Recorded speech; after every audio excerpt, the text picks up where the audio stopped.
بسم اللہ الرحمن الرحیم والصلاة والسلام علی رسول اللہ وعلی آلہ وصحبہ اجمعین۔ مدن ناظرین و سامعین کرام، السلام علیکم ورحمۃ اللہ وبرکاتہ۔ شہدائے احد کی زیارت۔ نبی کریم صلی اللہ علیہ وسلم جنت البقیع کی طرح شہدائے احد کو بھی باقاعدگی سے تشریف لایا کرتے اور ان کو بھی سلام پیش کرتے۔ حضرت فاطمۃ الزہرا سلام اللہ علیہا ہر دوسرے تیسرے دن شہدائے احد کی زیارت کو تشریف لاتی۔ آپ یہاں نماز پڑھتی اور شہداء کے لیے دعاؤں اور اپنے آنسوؤں کا نذرانہ پیش کرتی، اور یہ سلسلہ آپ رضی اللہ عنہ نے اپنے وصال تک جاری رکھا۔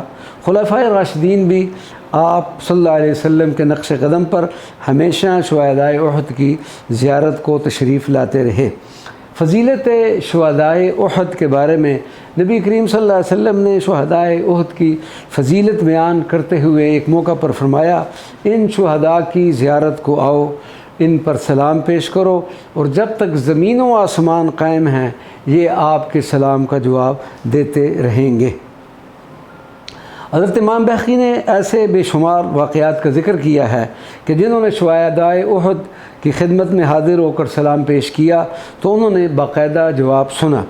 لہذا قیام مدینہ منورہ کے دوران آپ کوشش کریں کہ ایک سے زائد مرتبہ ان شہداء کی خدمت میں حاضری کا شرف حاصل کریں، اور اس کامل یقین کے ساتھ ہیں کہ اگر ہم ان کا جواب سننے کے قابل نہیں تو کم از کم وہ عظیم ہستیاں ہم گناہگاروں کا سلام سن رہی ہیں۔ اس مقام پر نہایت ادب و محبت سے حاضری دینے چاہیے۔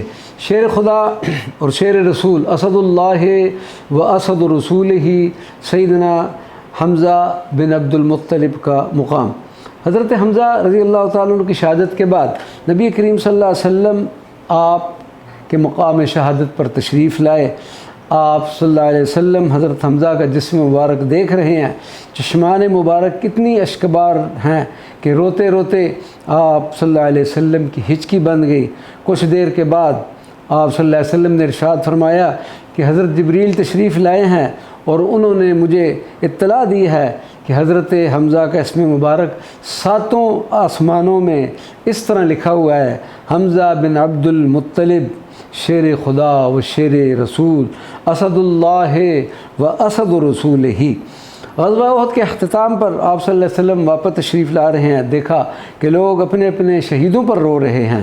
آپ صلی اللہ علیہ وسلم کی چشم مبارک سے آنسو رواں ہو گئے، فرمایا لیکن حمزہ لا بواکی علیہ، کہ آج میرے چچا حمزہ پر آنسو بہانے والا کوئی نہیں۔ قبیلہ بنو عبد الاشہل کی عورتوں نے جب آپ صلی اللہ علیہ وسلم کا یہ ارشاد مبارک سنا تو انہوں نے آپ صلی اللہ علیہ وسلم کے چچا پر آنسو بہانے شروع کر دیے۔ غزوہ احد میں شہید ہونے والے خوش نصیبوں کے بارے میں آپ صلی اللہ علیہ وسلم نے ارشاد فرمایا، ادفنوہم حیث صرعوا، ان شہداء کو وہاں ہی دفن کیا جائے جہاں انہوں نے جام شہادت نوش فرمایا۔ اس بنا پر آپ صلی اللہ علیہ وسلم کے محبوب و بہادر چچا حضرت سیدنا حمزہ بن عبد المطلب کو ان کے مقام شہادت پر ہی دفن کیا گیا۔ اس مقام سے پانی کا گزر ہوتا تھا، لہذا سیلاب کی وجہ سے 46 ہجری میں آپ رضی اللہ تعالیٰ عنہ کا جسم مبارک نکال کر اس موجودہ مقام پر دفنایا گیا۔ عہد قریب تک آپ رضی اللہ تعالیٰ عنہ کے مدار مبارک پر عمارت اور گنبد بنے ہوئے تھے۔ اسی طرح آپ رضی اللہ عنہ کی قبر مبارک کے ارد گرد بھی ایک جنگلہ بنا ہوا تھا، لیکن اب ان تمام چیزوں کے آثار نہیں ملتے۔ وما علینا الا البلاغ المبین۔